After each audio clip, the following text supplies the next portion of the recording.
It's an honor to now welcome the newest NASCAR Cup Series champion, Chase Elliott, to the studio. And Chase, it looked like the party got started in Phoenix, moved on to your hometown in Dawsonville, Georgia. What has it been like celebrating as a Cup champion? Yeah, it's been amazing. I feel like everything I could ever ask for and then some. And these last 2 weeks have just been incredible. I feel like it's still kind of a dream, and things are not real. So just been trying to take it all in, and yeah, what a welcome home. Dawsonville was awesome, so it was good to see that. Yeah, so I was going to ask you about that. When I left you on the stage, you were in disbelief. You just said it still feels like it's not real. Yeah. Is it not sinking in? Like, why are you still, you can't believe it happened? No, I feel like some parts of it have, and some parts of it still haven't. You know, there's just a lot of things that come along with it, right? I mean, that's the ultimate goal that everyone sets out to do when you first start racing, or at least, looking for a career in NASCAR. So just, think about a lot of things over the years, but it's been an honor, and this whole situation and experience is something else. So very proud. Well, let's talk about your season a little bit. You weren't exactly racking up the wins like a couple of your competitors, but man, when those playoffs hit, you were on your game. What would you say was sort of the turning point in your season? Yeah, it's a great point, and I was honest about it throughout the year. I thought we started the year really strong as a company and a manufacturer, running really, really well. Probably the best we ever have as a company since I've been there. And then I felt like those things continued after the COVID break and when we got back. And then it was like a month after that, everybody kind of had time to rebuild cars and get better. And that was where I felt like we fell behind some. And, those summer months weren't good, but looking back on it, I'm not sure that it wasn't the best thing that happened to us, because it really got people working really hard and at HMS, and our whole group, I feel like, really, really put a lot of effort in to improve, and fortunately improved at the perfect time. So it worked out well. Timing is everything, and timing was certainly on our side this year.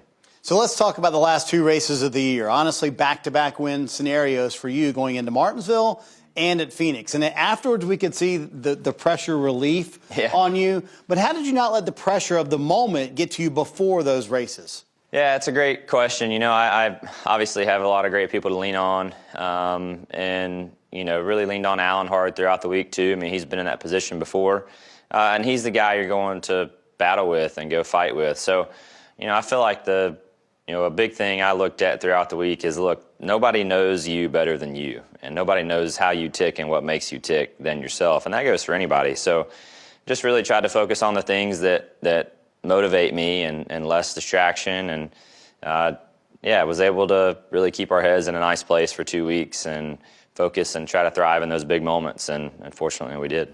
All right, well, the team didn't exactly make it easy on themselves when you got to Phoenix. You had to start that race from the rear. Yeah. At what point, though, did you realize you had a race car that was capable of winning the race and the championship? Yeah, those races are just so nuts. I mean, the top four guys running 1, 2, 3, 4 all day really shows, I guess, just how competitive and how much those four teams want to win, the whole deal. But when the race started, I really felt I wasn't as bothered by going to the back as I was worried about losing that pit selection. I thought at first that we were going to lose it too, and I'm like, well, dang, that's a big time bummer.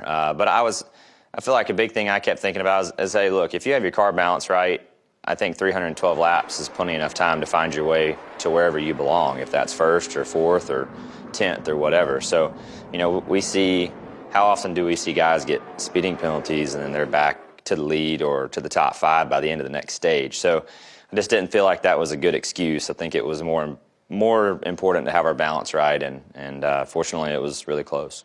The post-race emotion was awesome to watch. I mean, we don't see you in tears very often. We saw the genuine emotion from you, but I want to ask you about one moment, the moment with Jimmie Johnson. The unscripted moments are the best moments. And Dale Jr. said on the broadcast, it's almost like a passing of the torch at Hendrick Motorsports. Tell me about that moment, and did you get that sense that it was Jimmie kind of handing off the team to you in a way? Yeah, that really didn't even cross my mind. When I saw him, I've told some people this throughout the weekend, but I saw him kind of taking his victory lap, and I remembered quickly in my head there was a picture that floated around my parents' office for years, and it was Dad and Matt Kenseth, and they shared a moment like that on track. Dad won the race, and Matt had won the championship that year. And I remember them, high-fiving each other as they drove by. And when I saw him, I was like that picture. Let's do it. How cool would it be?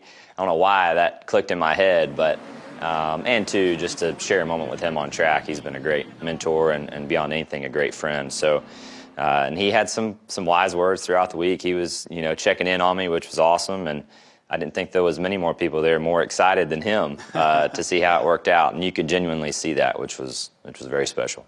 One of many memorable moments from the weekend. Chase, thank you so much for joining us here in studio. Congratulations again on such an incredible season, and we wish you all the best in the offseason. Thanks, and I also want to say thanks to the fans throughout this year. Been amazing. I know it hasn't been the most normal thing ever, but you guys are awesome, and I hope you enjoyed what this season had to offer. So thanks, guys. Hey, guys. So I just received word that you guys have voted for me to win the Most Popular Driver Award this year, and I just wanted to say thanks.